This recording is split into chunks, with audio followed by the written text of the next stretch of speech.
চরমোনাই পীরকে কখনো দেখা গেছে জামায়াতের সাথে, কখনো বিএনপির ডেরায়, আর তাতেই রাজনীতির মাঠে কর্মীদের মাঝে প্রশ্ন তৈরি হয়েছে, চরমোনাই তুমি কার? এই পরিবেশে কিন্তু আমরা অনেকটাই কাছাকাছি চলে আসছি। দলটিকে নিয়ে বিএনপি জামায়াতের কারাকারি রাজনীতি মহলে নতুন করে আলোচনার খোরাক দিয়েছে। গুঞ্জন উঠেছে ইসলামিক দলগুলোকে নিজেদের দিকে টানতে জামায়াত বড়শি ফেললে বিএনপি ফেলছে জাল। বিএনপির বিপক্ষে বলয় গড়ার চেষ্টা করছে একসময়ের মিত্র জামায়াত ইসলামী।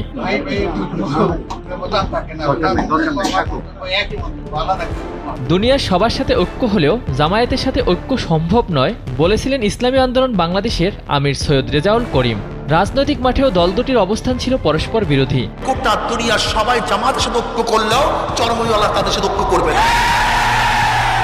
অন্যদিকে রাজনৈতিক মাঠে বন্ধু নামে পরিচিত ছিল বিএনপি জামায়াত। 4 দলীয় জোটেরও অংশ ছিল দল দুটি। তবে জুলাই অভ্যুত্থানের পর পাল্টে যেতে শুরু করে দল দুটির অবস্থান। পদ খাসলত যদি কেউ ছাড়তে না পারেন তাহলে অনুরোধ করব জনগণকে মেহেরবানি করে বোকা ভাববেন না। 5 আগস্ট রাজনৈতিক পট পরিবর্তনে নতুন করে হিসাব কষতে শুরু করে রাজনৈতিক দলগুলো। আগামী ভোটের মাঠে নিজেদের অবস্থান আরও শক্তিশালী করতে বিভিন্ন কর্মসূচি হাতে নেয় বড় দলগুলো। রাজনৈতিক মাঠে ছোট দলগুলোকে জোটে বেড়াতে সেরে নিচ্ছে আলোচনা। সঙ্গে এবং আমাদের বিএনপির মধ্যে আমি মির্জা ফখরুল ইসলাম আলমগীর আলোচনা করেছি।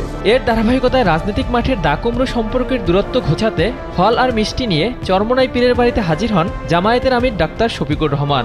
ফেরার সময় জামায়াতের আমিরকে কাশ্মীরি শাল ও কোরআনসহ নানা সামগ্রী উপহার দেন চরমোনাইয়ের আমির। রাজনীতির মাঠে পরস্পর বিরোধী অবস্থান দেখা গেলেও এভাবে এক হয়ে জামায়াতের সাথে চরমোনাইয়ের বৈঠক বিভিন্ন কিছুর ইঙ্গিত দিচ্ছে। তবে কি চরমোনাইয়ের সাথে জামায়াতের ঐক্য তৈরি হলো?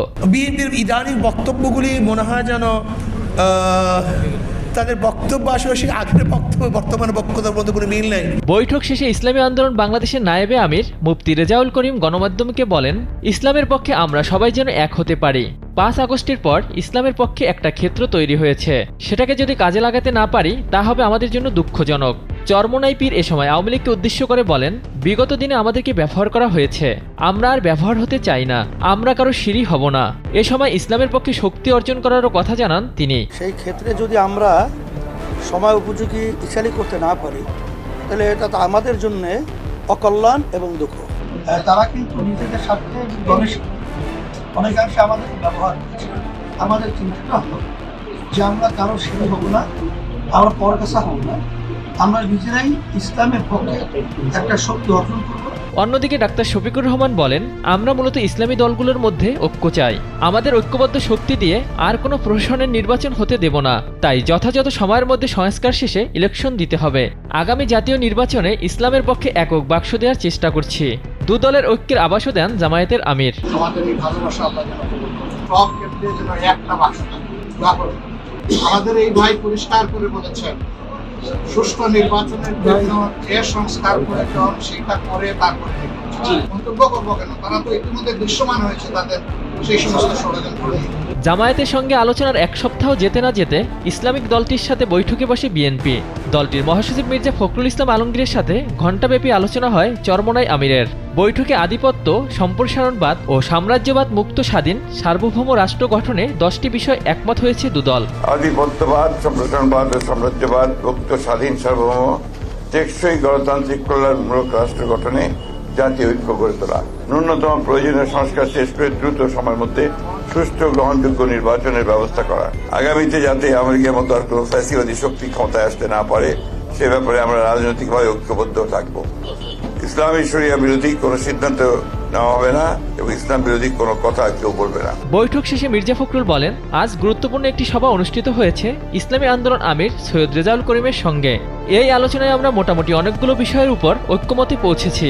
আমাদের ইসলামী আন্দোলন বাংলাদেশ এর প্রধান রেজাউল করিম সাহেবের সঙ্গে এবং আমাদের বিএনপির মধ্যে আমি মির্জা ফখরুল ইসলাম আলমগীর আলোচনা করেছি।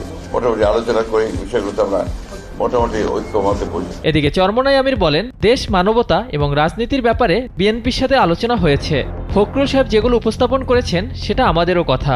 দেশের কল্যাণে আমরা সবার সাথে আলোচনা করতে চাই। যাদের চিন্তা চেতনা কল্যাণের জন্য তাদের সাথেই হবে আমাদের সখ্যতা। আমরা আলোচনা আনতে এই বিষয়গুলো নিয়েই আমরা ঐক্যমতে পৌঁছেছি এবং আপনাদের সহযোগিতা আমরা কামনা করছি। আমরা যেন সুন্দর একটা দেশ সামনে ভবিষ্যতে এক একাকার হয়ে আমরা গঠন করতে পারি, সেভাবে আপনাদের সহযোগিতা, আন্তরিকতা, এটা আমরা চাচ্ছি। জামায়াতের সাথে বিএনপির বন্ধুত্ব থাকলেও জুলাই গণঅভ্যুত্থানের পর তাতে ফাটল দেখা দিয়েছে। দলের নেতাদের মধ্যেও দেখা দিয়েছে মতের বিরোধ। অন্যদিকে রাজনৈতিক মাঠে জামায়াত চরমোনাই বিরোধী অবস্থান থাকলেও তা ঘোচাতে চলছে আলোচনা। জামায়াত নাকি বিএনপি কাঠ টোপে ধরা দিবে ইসলামী আন্দোলন বাংলাদেশ, এটাই এখন দেখার বিষয়।